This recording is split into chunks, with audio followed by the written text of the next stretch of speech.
Hello दोस्तों, good morning, नमस्कार, प्रणाम। कैसे हैं आप सब? उम्मीद है आप लोग अच्छे होंगे।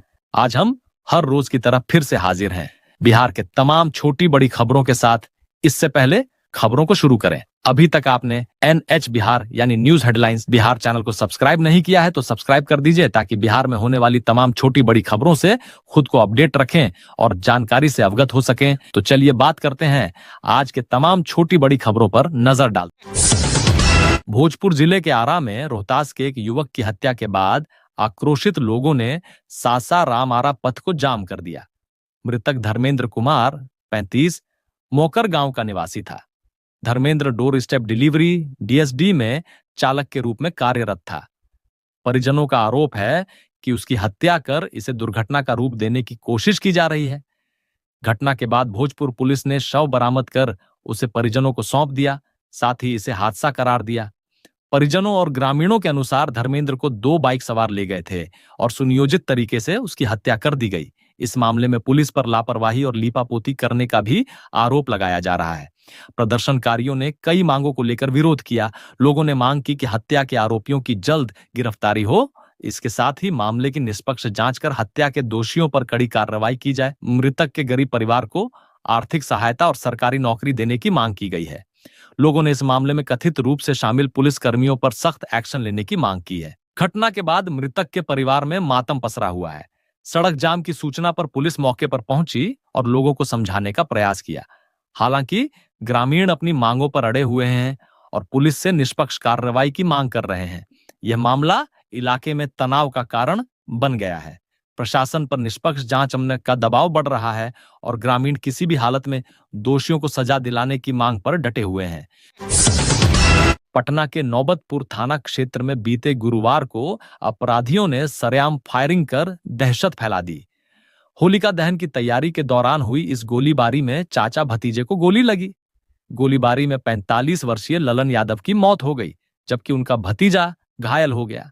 इस घटना के बाद शनिवार को राष्ट्रीय जनता दल RJD के नेता तेजस्वी यादव ने घायल से मुलाकात की और इस मामले पर प्रतिक्रिया दी।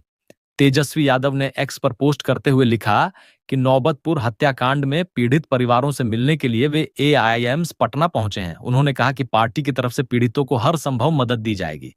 तेजस्वी ने आगे लिखा कि सत्ता के संरक्षण में हुए इस अपराध के दोषियों को सजा दिलाने की उम्मीद अब बेकार हो गई है, क्योंकि बिहार पुलिस के अपराध मामलों में दोष सिद्धि दर सबसे कम है। तेजस्वी यादव ने यह भी आरोप लगाया कि तस्कर, शराब माफिया और अपराधी वरीय अधिकारियों के बिजनेस पार्टनर बने हुए हैं। DK टैक्स के कारण राज्य में काबिल अधिकारियों की बजाय भ्रष्ट और नकारा अधिकारियों की पोस्टिंग की जाती है। तेजस्वी यादव ने मुख्यमंत्री नीतीश कुमार पर निशाना साधते हुए कहा कि बिहार में रिश्वतखोरी और भ्रष्टाचार ने सभी रिकॉर्ड तोड़ दिए हैं। NDA के सहयोगी दलों ने अपराधियों के रामराज्य में तांडव पर जश्न मनाना शुरू कर दिया है, क्योंकि उनके लिए कोठी बंगला और सुरक्षा ही राजनीति का मुख्य उद्देश्य बन चुका है। इससे पहले मीडिया से बातचीत में तेजस्वी यादव ने बिहार सरकार को कानून व्यवस्था को लेकर आड़े हाथों लिया। उन्होंने कहा कि 20 वर्षों से NDA सरकार में बिहार में सत्ता, अपराधी और पुलिस का गठजोड़ हावी हो गया है और अपराधियों के खिलाफ कार्रवाई करने की बजाय सरकार केवल उनकी मदद करती है। उन्होंने यह भी कहा कि बिहार की स्थिति भगवान भरोसे हो गई है। बिहार की राजनीति में मुख्यमंत्री नीतीश कुमार के बेटे निशांत की एंट्री होने की चर्चा खूब हो रही है। जदयू के नेताओं का स्पष्ट मानना है कि निशांत बहुत जल्द राजनीति में आएंगे और पार्टी को अपने नेतृत्व में आगे बढ़ाएंगे। होली के खत्म होते ही रविवार को जदयू के समर्थकों की ओर से बड़े बड़े पोस्टर लगाए गए हैं, जिसमें लिखा है, बिहार की मांग सुन लिए निशांत, बहुत बहुत धन्यवाद। पटना में होली के मौके पर एक अन्य मार्ग CM आवास में निशांत ने पार्टी के बड़े बड़े नेताओं से मुलाकात की थी। संजय झा और विजय चौधरी के कंधे पर वो हाथ रखे नजर आए थे। यह पहला मौका था जब होली के दिन निशांत खुलकर अपनी पार्टी के नेताओं के साथ होली खेले। अब पटना में लगा यह पोस्टर उन कयासों पर मुहर लगाती नजर आ रही है जिसमें निशांत की राजनीति में एंट्री की चर्चा हो रही थी। बिहार कैबिनेट में मंत्री और जदयू नेता विजय कुमार चौधरी ने मुख्यमंत्री आवास पर होली मिलन में मुख्यमंत्री नीतीश कुमार के पुत्र निशांत के शामिल होने पर कहा कि यह तो स्वाभाविक है कि वे मुख्यमंत्री के बेटे हैं, तो वह वहां रहते ही हैं। पहले भी वह लोगों से मिलते रहे हैं। उनके राजनीति में आने या नहीं आने का फैसला नीतीश कुमार को लेना है, पार्टी उनकी है, इसमें कोई बहुत बड़ी राजनीति की बात नहीं है। उन्होंने कहा कि नीतीश कुमार ने इस पार्टी को खड़ा किया है, राजनीतिक भविष्य भी वे ही लिखेंगे। प्रचार प्रसार कर रहे हनुमान भक्तों पर मस्जिद के पास असामाजिक लोगों ने हमला कर दिया। इस घटना के बाद क्षेत्र में तनाव व्याप्त है। पुलिस ने घटनास्थल पर पहुंचकर स्थिति को संभाल लिया है। फिलहाल स्थिति नियंत्रण में बताई जा रही है। बताया जा रहा है कि गोपालगंज जिले के उचकागांव थाना क्षेत्र के बदरजीमी गांव के लोग कलश यात्रा और यज्ञ के प्रचार प्रसार के लिए बढ़हरिया थाना क्षेत्र के इजमाली गांव में जा रहे थे। इसी दौरान ये लोग चंदा भी मांग रहे थे। आरोप है कि दूसरे पक्षों द्वारा चंदा मांगने वालों पर पथराव कर दिया गया। इस घटना में कई लोग घायल हो गए। घटना की सूचना के बाद सिवान के वरिष्ठ अधिकारी घटनास्थल पर पहुंच गए हैं और लोगों से बातचीत कर रहे हैं। इस हमले में एक युवक गंभीर रूप से घायल हो गया, जबकि कुछ अन्य लोग भी चोटिल हुए हैं। घायलों ने आरोप लगाया है कि गांव के दूसरे समुदाय के धार्मिक स्थल से ऐलान कर भीड़ को उकसाया गया, जिसके बाद उन पर हमला कर दिया गया। इस घटना के बाद से क्षेत्र में तनाव की स्थिति बनी हुई है और गोपालगंज तथा सिवान जिले की पुलिस भारी संख्या में गांव में तैनात है। पुलिस का दावा है कि स्थिति पूरी तरह सामान्य है। पुलिस ने बताया कि जांच के दौरान पता चला कि मीरगंज थाना क्षेत्र के बदरजीमी गांव के कुछ व्यक्तियों द्वारा मोटरसाइकिल से घूमकर पचरुखी यज्ञ का प्रचार प्रसार किया जा रहा था। जब सभी व्यक्ति बढ़हरिया थाना क्षेत्र के एक धार्मिक स्थल के पास पहुंचे तो वहां उपस्थित कुछ शरारती तत्वों द्वारा मारपीट की जाने लगी। मारपीट में एक व्यक्ति घायल हो गया। घायल को इलाज के लिए सदर अस्पताल भेजा गया है। उन्होंने बताया कि घटना में शामिल 3 लोगों को मौके से गिरफ्तार कर पूछताछ की जा रही है। राजद विधायक तेज प्रताप यादव ने होली के दिन अपने सरकारी आवास पर पुलिसकर्मी से जबरन डांस करवाया था। साथ ही डांस न करने पर उसे सस्पेंड कराने की धमकी दी थी। इसका एक वीडियो भी सामने आया, जिसके बाद से हंगामा मचा हुआ है। इसके बाद एक और वीडियो सामने आया जिसमें तेज प्रताप यादव पटना की सड़कों पर बिना हेलमेट स्कूटी चलाते दिखाई दिए। अब इन दोनों मामलों में पटना पुलिस ने एक्शन लिया है। तेज प्रताप के बॉडीगार्ड द्वारा डांस किए जाने को पटना पुलिस ने गंभीरता से लिया है। वर्दी में डांस के बाद पटना एसएसपी अवकाश कुमार ने पुलिसकर्मी के खिलाफ एक्शन लेते हुए तेज प्रताप की सुरक्षा से हटाने का निर्देश दिया है। उनकी जगह दूसरे कांस्टेबल को तेज प्रताप की सुरक्षा में लगाया गया है। साथ ही बॉडीगार्ड दीपक कुमार को लाइन क्लोज भी कर दिया गया है। इसके अलावा पटना की सड़कों पर बिना हेलमेट स्कूटी चलाने के मामले में पटना एसएसपी ने ट्रैफिक एसपी को चालान करने का निर्देश दिया है। बता दें, शनिवार को आरजेडी नेता तेज प्रताप यादव बिना हेलमेट के स्कूटी पर सीएम हाउस के पास घूम रहे थे। मीडिया रिपोर्ट्स के अनुसार जिस स्कूटी को तेज प्रताप चला रहे थे उसका इंश्योरेंस और पॉल्यूशन भी फेल था, जिसकी वजह तेज प्रताप के ऊपर 4,000 का चालान हुआ है। 1,000 रुपए बिना हेलमेट का, 1,000 रुपए पॉल्यूशन का और 2,000 रुपए इंश्योरेंस फेल होने का चालान किया गया है। तेज प्रताप का चालान नंबर BR 16033250312316313 है। बॉडीगार्ड दीपक कुमार के खिलाफ हुए एक्शन को लेकर रिटायर्ड एसीपी अजय कुमार सिंह ने कहा, वर्दी की एक गरिमा होती है, हमारे लिए आचार संहिता होती है। पुलिस मैनुअल में लिखा है कि पुलिस कर्मियों को आचरण के खिलाफ कुछ नहीं करना चाहिए। अपने ही सुरक्षाकर्मी से ऐसा कुछ कहकर तेज प्रताप यादव ने अनादर दिखाया है। यह अस्वीकार्य है। मुझे लगता है कि उनके खिलाफ सख्त कार्रवाई होनी चाहिए। तेज प्रताप यादव के इस कृत्य से हम आहत हैं। पुलिसकर्मी की कोई गलती नहीं है, उसने आदेश का पालन किया है। उसके खिलाफ कार्रवाई करना ठीक नहीं होगा और इसे स्वीकार नहीं किया जाएगा। रोहतास पुलिस ने पिछले दिन चुटिया थाना अंतर्गत पियरा कला पहाड़ी में मां बेटी दोहरे हत्याकांड का खुलासा करते हुए विवाहिता की पति तथा पुत्र को गिरफ्तार कर लिया है। रोहतास एसपी रोशन कुमार के निर्देश पर इस दोहरे हत्याकांड का खुलासा डिहरी एसडीपीओ 2 बंदना कुमारी की मौजूदगी में की गई कार्रवाई से हुआ। एसपी रोशन कुमार ने बताया कि पियरा कला के रहने वाले रामनाथ राम तथा पुत्र छोटू कुमार ने इस दोहरे हत्याकांड को अंजाम देकर विद्युत करंट से मौत होने की बात कह रहे थे।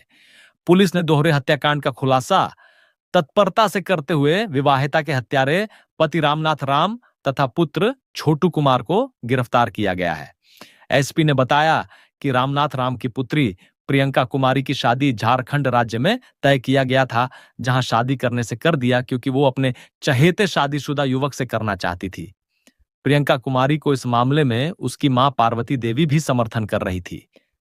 प्रियंका के शादी से इनकार करने पर पिता रामनाथ राम और भाई छोटू कुमार ने कई बार समझाया, लेकिन वह नहीं मान रही थी। इसी दौरान प्रियंका कुमारी ने पिछले दिन अपने मां पार्वती के साथ घर में सोई थी। इसी बीच विवाहिता के पिता तथा पुत्र ने उसके दुपट्टा से गला दबा हत्या कर दी।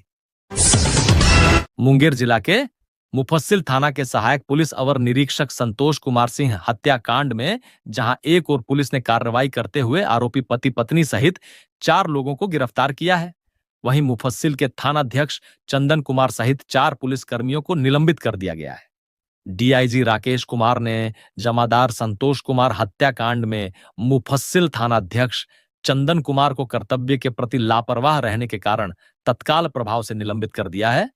डीआईजी राकेश कुमार ने कहा कि नंदलालपुर गांव से उस उपद्रवी परिवार द्वारा उपद्रव करने की सूचना लगातार मिल रही थी, बावजूद थानाध्यक्ष इसके प्रति लापरवाह बने रहे, जिसके कारण उसे निलंबित कर दिया गया।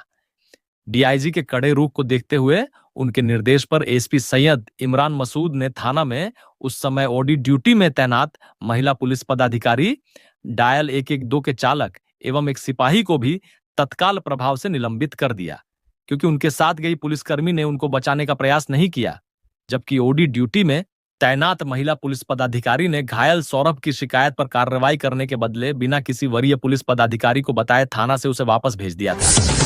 ऐसे तो प्लास्टिक पर्यावरण के लिए खतरा माना जाता है, लेकिन लीची की फसलों के लिए यह प्लास्टिक खासा उपयोगी साबित हो रहा है।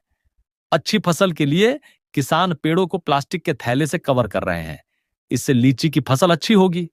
राष्ट्रीय लीची अनुसंधान केंद्र के रिसर्च के बाद किसानों को यह सलाह दी गई है। इस बार किसान अपने लीची के फलों में प्लास्टिक का उपयोग कर रहे हैं। माना जा रहा है कि पिछली बार स्टीम बग के कारण जो 30% लीची खराब हो गई थी, वह प्लास्टिक के थैले के उपयोग से बच जाएगी। लीची अनुसंधान केंद्र अच्छी पैदावार के लिए किसानों को ऑनलाइन प्रशिक्षण भी दे रहा है। बीते 5 साल में 6000 किसानों का प्रशिक्षित किया जा चुका है। लीची की फसल को बचाने के लिए फल आने से पहले प्लास्टिक की थैली से ढक दिया जाता है। इससे लीची का फलन भी अच्छा होगा और स्वाद की गुणवत्ता भी बरकरार रहेगी। इससे बाजार में मांग में बढ़ेगी। पिछले साल दिसंबर में तापमान अधिक होने के कारण लीची का मंजर कम आया, लेकिन जनवरी में अनुकूल तापमान के कारण लीची के अच्छे मंजर आए। मार्च और अप्रैल में तापमान में अधिक बढ़ोतरी नहीं हुई, तो लीची के अच्छे फलन की उम्मीद की जा रही है। बिहार में 3 लाख टन लीची प्रोडक्शन का लक्ष्य रखा गया है। किसानों को लीची के बाग में मधुमक्खी का बक्सा रखने की भी सलाह दी जा रही है। इससे फलन अच्छा होगा। वैज्ञानिकों के अनुसार फिलहाल कीटनाशक का उपयोग नहीं करना है, इससे मधुमक्खी को परेशानी होगी। फल बढ़ने पर कीटनाशक का स्प्रे करना चाहिए। जिंक और बोरोन का स्प्रे फिलहाल किया जा सकता है। फंगीसाइड का स्प्रे भी किसान कर सकते हैं। राष्ट्रीय लीची अनुसंधान केंद्र के निदेशक डॉक्टर विकास दास ने कहा कि लीची की फसल बेहतर कैसे हो, इसके लिए किसानों को प्रशिक्षित किया जा रहा है।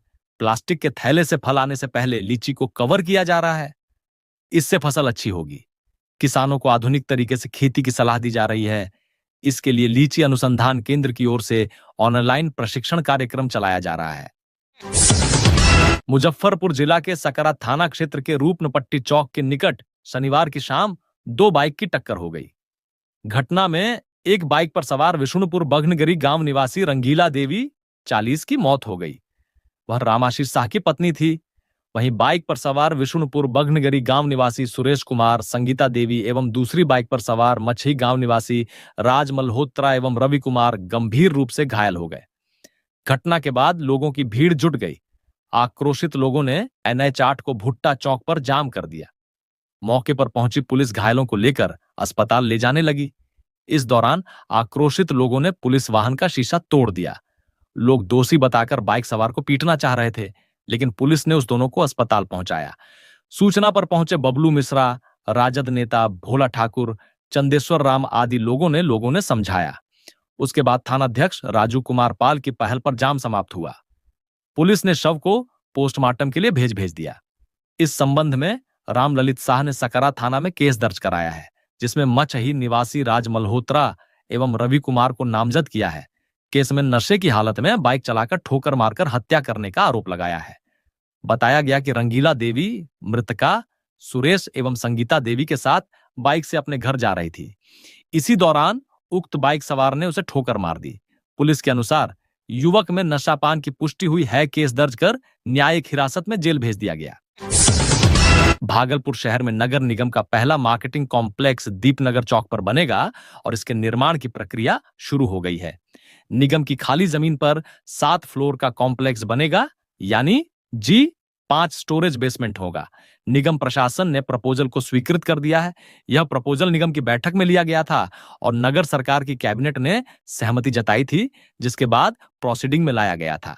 अब निगम प्रशासन की ओर से इसको स्वीकृत करने के साथ DPR बनाने की प्रक्रिया शुरू कर दी है। इसके लिए निगम कंसल्टेंट एजेंसी बहाल करने जा रही है। अल्पकालीन कोटेशन आमंत्रण सूचना जारी की है। मार्केटिंग कॉम्प्लेक्स बनने से कारोबारियों को कारोबार के लिए एक नई जगह मिलेगी। शहर में मार्केट का विस्तार होगा, मुख्य बाजार पर दबाव कम होगा। वहीं दुकानें कारोबारियों को किराए पर दी जाएगी। इससे निगम के आंतरिक संसाधन में बढ़ोतरी होगी, निगम की कमाई भी बढ़ेगी। भागलपुर नगर निगम के योजना शाखा प्रभारी आदित्य जायसवाल ने कहा कि दीपनगर में मार्केटिंग कॉम्प्लेक्स के लिए कोटेशन आमंत्रण सूचना जारी की गई है। एजेंसी चयनित होने के साथ ही DPR बनने लगेगा। बिहार में इस साल विधानसभा चुनाव होना है। सभी सियासी दलें इसकी तैयारी में जुट चुकी है। महागठबंधन में कांग्रेस ने भी अपना कमर कसना शुरू कर दिया है। रविवार को कांग्रेस की पलायन रोको नौकरी 2 यात्रा शुरू हो रही है। यूथ कांग्रेस और NSUI की तरफ से यह यात्रा शुरू हो रही है। पश्चिम चंपारण के भितिहरवा गांधी आश्रम से इस यात्रा की शुरुआत होने जा रही है, जिसका ऐलान NSUI के प्रभारी कन्हैया कुमार ने कुछ दिन पहले कर दिया था। वहीं दूसरी ओर कांग्रेस के बिहार प्रभारी कृष्णा अल्लावरू भी इस यात्रा में शामिल होकर जिलों में भ्रमण करेंगे। बिहार में इस साल विधानसभा चुनाव होना है। सभी सियासी दलें इसकी तैयारी में जुट चुकी है। महागठबंधन में कांग्रेस ने भी अपना कमर कसना शुरू कर दिया है। रविवार को कांग्रेस की पलायन रोको नौकरी 2 यात्रा शुरू हो रही है। यूथ कांग्रेस और NSUI की तरफ से यह यात्रा शुरू हो रही है। पश्चिम चंपारण के भितिहरवा गांधी आश्रम से इस यात्रा की शुरुआत होने जा रही है, जिसका ऐलान NSUI के प्रभारी कन्हैया कुमार ने कुछ दिन पहले कर दिया था। वहीं दूसरी ओर कांग्रेस के बिहार प्रभारी कृष्णा अल्लावरू भी इस यात्रा में शामिल होकर जिलों में भ्रमण करेंगे। कांग्रेस की पलायन रोको नौकरी 2 यात्रा चंपारण से शुरू होगी और विभिन्न जिलों में भ्रमण के बाद पटना आकर इस यात्रा का समापन होगा। लोकसभा चुनाव के दौरान कांग्रेस के पूर्व अध्यक्ष राहुल गांधी की पदयात्रा से सियासी माहौल गरमाया था। उसके बाद अब विधानसभा चुनाव के पहले कांग्रेस की हो रही इस यात्रा को लेकर माना जा रहा है कि कांग्रेस ने अघोषित रूप से चुनाव तैयारी का ऐलान कर दिया है। इस यात्रा के जरिए महागठबंधन में कांग्रेस की धमक जहां बढ़ेगी, तो वहीं दूसरी ओर इस यात्रा को लेकर चर्चा है कि कांग्रेस आगामी चुनाव की तैयारी के लिए कन्हैया कुमार को लॉन्च भी करने का प्रयास करेगी। कन्हैया कुमार के जरिए बिहार में नौजवानों को साधने की तैयारी हो सकती है, जिसके लिए इस यात्रा का उद्देश्य भी रोजगार, पलायन और नौकरी के ही आसपास दिख रहा है। हालांकि कांग्रेस ने आधिकारिक रूप से इसका जिक्र नहीं किया है कि कन्हैया कुमार इस यात्रा का नेतृत्व करेंगे। बिहार में इस साल के अंत तक विधानसभा चुनाव होना है। इसको लेकर प्रदेश की राजनीति में हलचल अभी से ही शुरू है। वार पलटवार का दौर जारी है। इसी क्रम में पूर्णिया के निर्दलीय सांसद पप्पू यादव ने प्रदेश सरकार पर कानून व्यवस्था को लेकर जुबानी हमला बोला। उन्होंने हाल के आपराधिक घटनाओं का जिक्र करते हुए सरकार और सिस्टम पर करारा प्रहार किया। उन्होंने कहा कि बिहार में सिर्फ 4 तरह के लोग सुरक्षित हैं, जिसमें बड़े नेता, अधिकारी, माफिया और दलाल शामिल हैं। बाकी 13 करोड़ जनता की सुरक्षा भगवान भरोसे है। पूर्णिया सांसद पप्पू यादव ने आगे बिहार सरकार पर हमला बोलते हुए कहा कि अपराधियों को संरक्षण दिया जा रहा है, जिससे कानून व्यवस्था पूरी तरह से चरमरा गई है। बिहार में अपराधियों के हौसले बुलंद हैं। पूर्णिया और आरा में करोड़ों की ज्वेलरी लूट ली गई। वहीं हाल ही में पूर्णिया और मधेपुरा में बच्चियों से दुष्कर्म की घटना सामने आई। राजधानी पटना में बालू माफिया की खुलेआम दादागिरी है। मुंगेर में ASI पर हुए हमले को लेकर सांसद ने कहा कि बिहार में पुलिसकर्मियों पर लगातार हमले हो रहे हैं। बीते 3 दिनों में 2 ASI की हत्या कर दी गई। मुंगेर में झगड़ा छुड़ाने गए ASI संतोष सिंह की धारदार हथियार से हमला कर हत्या कर दी गई। वहीं अररिया में अपराधियों को पकड़ने गए ASI राजीव कुमार को भी मार दिया गया। वहीं मुंगेर के ASI की मौत को लेकर बिहार के डिप्टी CM विजय सिन्हा का बड़ा बयान सामने आया है। शनिवार को अपने आवास पर मीडिया से बात करते हुए सिन्हा ने कहा, यह घटना दुखद है। मामले में सरकार कार्रवाई करेगी। अपराध को खत्म करने के लिए सरकार कार्रवाई कर रही है। सुशासन के लिए हम सत्ता में हैं और एक्शन लेंगे। प्रशासन पर कोई हमला नहीं कर सकता। लोगों को चिन्हित करेंगे और प्रशासन समझाएगा। अपराधी जो भाषा में समझता है उसी भाषा में समझाएं। अगर एनकाउंटर की जरूरत हो तो करो। सरकार की तरफ से खुली छूट है। जिस भाषा में अपराधी समझता है उस भाषा में समझाएं। बिहार के पूर्व उप मुख्यमंत्री सह विधानसभा में वर्तमान नेता प्रतिपक्ष तेजस्वी यादव पटना एम्स पहुंचे, जहां उन्होंने नौबतपुर हत्याकांड के पीड़ित परिजनों से मुलाकात की। तेजस्वी यादव ने ऐलान किया है कि पीड़ितों को उनकी पार्टी राजद की तरफ से मदद की जाएगी। वहीं सरकार पर हमला बोलते हुए उन्होंने अधिकारियों और अफसरों को बिजनेस पार्टनर तक बता दिया। दरअसल नौबतपुर में होलिका दहन के पहले गोलीबारी में 3 लोग जख्मी हुए थे, जिसमें इलाज के दौरान एक व्यक्ति की मौत हो गई थी। तेजस्वी यादव एम्स पहुंचे तो नौबतपुर हत्याकांड की तरफ सबकी नजरें फिर से गई हैं। घटना होलिका दहन के पहले की है, जब गुरुवार की रात करीब 10 बजे बाइक पर सवार होकर आए 2 अपराधियों ने छोटी टंगरैला गांव के बाहर घात लगाकर एक ऑटो को रुकवाया। उसमें सवार 3 लोगों पर ताबड़तोड़ फायरिंग शुरू कर दी। दरअसल ऑटो में सवार होकर लल्लन यादव 45 वर्ष अपने दोनों भतीजों प्रेम कुमार और दारा कुमार के साथ अपने गांव लौट रहे थे। इसी दौरान अपराधियों ने ऑटो को रुकवाया। दोनों बदमाश लल्लन यादव से बहस करने लगे। उसके बाद लल्लन के ऊपर उन्होंने फायरिंग कर दी। अपराधियों के द्वारा चलाई गई गोली से लल्लन यादव और उनका भतीजा प्रेम गंभीर रूप से जख्मी हो गई। दारा को भी गोली का छर्रा लगा था। गोली की आवाज सुनकर आसपास के लोग दौड़े आए तो देखा कि अपराधी हथियार लहराते हुए फरार हो गए। ग्रामीणों ने सभी घायलों को नौबतपुर प्राथमिक स्वास्थ्य केंद्र पहुंचाया। यहां से ललन और प्रेम को एम्स रेफर कर दिया गया।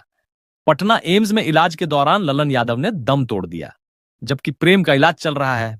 दोनों घायल ललन यादव के भतीजे हैं। प्रेम की स्थिति चिंताजनक बताई गई। हत्याकांड मामले में फुलवारी शरीफ डीएसपी 2 दीपक कुमार ने घटना के बाद मौके पर से 3 खोखों के बरामद होने की पुष्टि की थी। मृतक ललन यादव के बारे में बताया जा रहा है कि ललन ऑटो चलाता था और इसके साथ साथ वह जमीन का भी कारोबार करता था। चर्चा है कि घटना के पीछे जमीन के पैसे का ही विवाद है। हालांकि पुलिस मामले की जांच कर रही है। भोजपुर जिला मुख्यालय आरा के टाउन थाना क्षेत्र के मीरगंज मोहल्ले में शनिवार की रात हथियारबंद बदमाशों ने 3 दोस्तों को मारी गोल मार दी। इसमें एक की मौत हो गई, जबकि 2 लोग घायल हो गए। मृतक सिकंदर टाउन थाना क्षेत्र के उजियार टोला बिंद टोली का निवासी है। बाइक और मोबाइल लूट में फरार चला आ रहा था। पूर्व के आपराधिक इतिहास को देखते हुए 25,000 रुपए का इनाम घोषित किया गया था। मृतक के सिर के भाग में गोली का निशान पाया गया है। वारदात के बाद पुलिस घटनास्थल पर पहुंचकर छानबीन कर रही है। गोली मारने का आरोप बिंद टोली क्षेत्र के ही 2 लोगों पर है। पुलिस ने दोनों को चिन्हित कर लिया है। थानाध्यक्ष देवराज राय ने बताया कि पूर्व के आपसी रंजिश में घटना घटित हुई है। घायलों में बिंद टोली निवासी रामदेव यादव का 18 वर्षीय पुत्र शुभम यादव उर्फ राहुल और कन्हैया राम का 20 वर्षीय पुत्र दसई राम शामिल है। दोनों को गोली पैर और गर्दन के भाग में लगी है। मृतक उजियार टोला बिंद टोली निवासी वर्मा प्रसाद के 19 वर्षीय पुत्र अजय शंकर उर्फ सिकंदर को सिर में 3 गोली मारी गई है। घायलों ने बताया कि वे तीनों दोस्तों रात में घर से होली खेलने अन्य दोस्तों के घर जा रहे थे। तभी मीरगंज कोल्ड स्टोरेज के पास हथियारबंद तत्वों ने अचानक उन पर गोलियों से हमला कर दिया। इसमें सिकंदर की मौत हो गई, जबकि दोनों घायल हो गए। सूचना पर टाउन थानाध्यक्ष देवराज राय और नवादा थानाध्यक्ष विपिन बिहारी सशस्त्र बल के साथ वहां पहुंच गए। पुलिस घायल के स्वजन से पूछताछ कर पूरे मामले की जांच कर रही है। पुलिस ने आरोपितों को जल्द से जल्द गिरफ्तार करने का दावा किया है। मामले की जांच की जा रही है। मुजफ्फरपुर जिले के कुढ़नी हरिया के पास शनिवार सुबह उस वक्त सनसनी फैल गई जब लोगों ने रेलवे ट्रैक पर एक लोको पायलट का शव पड़ा देखा। शव की हालत इतनी खराब थी कि लोगों के रोंगटे खड़े हो गए। मृतक की पहचान शिवहर जिले के बेलाई दुल्हा निवासी 33 वर्षीय अमरेंद्र कुमार के रूप में हुई। वह पूर्व मध्य रेलवे के समस्तीपुर मंडल में लोको पायलट के पद पर कार्यरत थे और मुजफ्फरपुर के काजी मोहम्मदपुर थाना क्षेत्र में किराए के मकान में अपने परिवार के साथ रहते थे। शनिवार सुबह कुछ ग्रामीण पशुओं के लिए चारा लेने निकले थे। इसी दौरान उनकी नजर रेलवे ट्रैक पर पड़े एक शव पर गई। शव का सिर पूरी तरह कुचल चुका था और दोनों हाथ सिर की ओर मुड़े हुए थे।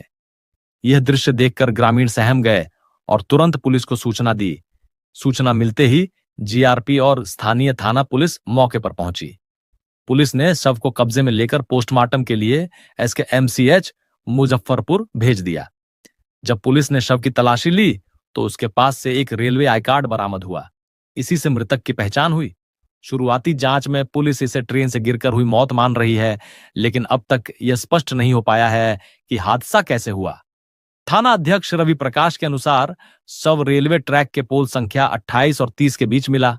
पुलिस का कहना है कि पोस्टमार्टम रिपोर्ट और अन्य जांच के बाद ही यह तय हो सकेगा कि यह हादसा था या फिर इसके पीछे कोई गहरी साजिश है।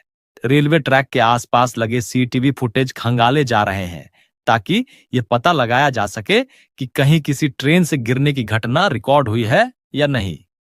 इसके अलावा मृतक के मोबाइल कॉल डिटेल्स की भी जांच की जा रही है ताकि यह पता चल सके कि घटना से पहले उन्होंने किससे बातचीत की थी।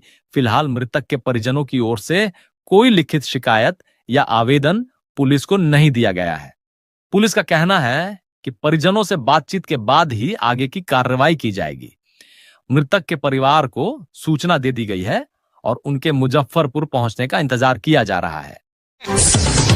1998 में तत्कालीन रेल मंत्री रामविलास पासवान ने 162 करोड़ की लागत से कुशेश्वर स्थान खगड़िया रेल परियोजना को स्वीकृति दी थी। इस परियोजना की लंबाई 44 किलोमीटर है। तत्कालीन रेल मंत्री रामविलास पासवान की बजट घोषणा के 26 साल बाद खगड़िया के लोगों का सपना पूरा होने जा रहा है। खगड़िया कुशेश्वर स्थान रेल खंड के तहत खगड़िया अलौली के बीच पैसेंजर ट्रेनों का परिचालन अगले माह से शुरू हो सकता है। पिछले 20 वर्षों में खगड़िया से कुशेश्वर स्थान 54 किलोमीटर लंबी रेल परियोजना के तहत 18.7 किलोमीटर खगड़िया से अलौली तक ही निर्माण कार्य पूरा हुआ है। इस परियोजना पर काम पूरा होते ही लोगों को दरभंगा और खगड़िया के बीच सीधा रेल संपर्क कायम हो जाएगा। पिछले दिनों इस रेलखंड का रेल मंत्रालय के मुख्य संरक्षा आयुक्त ने ट्रैक और स्टेशन का निरीक्षण किया। साथ ही इलेक्ट्रिक ट्रेन चलाकर स्पीड ट्रायल भी किया गया। इसके बाद लोगों को अब इस रेल खंड पर पैसेंजर ट्रेन के परिचालन आरंभ होने की उम्मीद जगी है। इस संबंध में रेलवे अधिकारियों का कहना है कि खगड़िया से कुशेश्वर स्थान 54 किलोमीटर लंबी रेल परियोजना के तहत 18.7 किलोमीटर खगड़िया से अलौली तक ही निर्माण कार्य पूर्ण हुआ है। गत वर्ष से इस रेलखंड पर माल ट्रेन का परिचालन आरंभ किया गया, जो रैक की आवश्यकता के अनुसार ही चल रही है। इस परियोजना के तहत 7 स्टेशन बनाए जाने हैं, जिसमें 5 स्टेशन खगड़िया जिले में, 2 स्टेशन दरभंगा जिले में और 1 स्टेशन समस्तीपुर जिले में बनाया जाना है। करीब 24 साल बाद इस परियोजना में अभी तक सिर्फ 18.7 किलोमीटर अलौली तक रेल ट्रैक और स्टेशन का निर्माण हुआ है। इस परियोजना के तहत 9 बड़े पुल बनने थे, जिसमें से 4 पुल ही बने हैं जो अलौली तक बने हैं। आगे का कार्य अभी नहीं हुआ है। बीते वर्ष से खगड़िया और अलौली के बीच माल ट्रेन का परिचालन आरंभ हुआ है, लेकिन 26 साल बाद अब तक पैसेंजर ट्रेन नहीं चली है। अलौली से आगे कुशेश्वर स्थान तक का कार्य अब भी जारी है।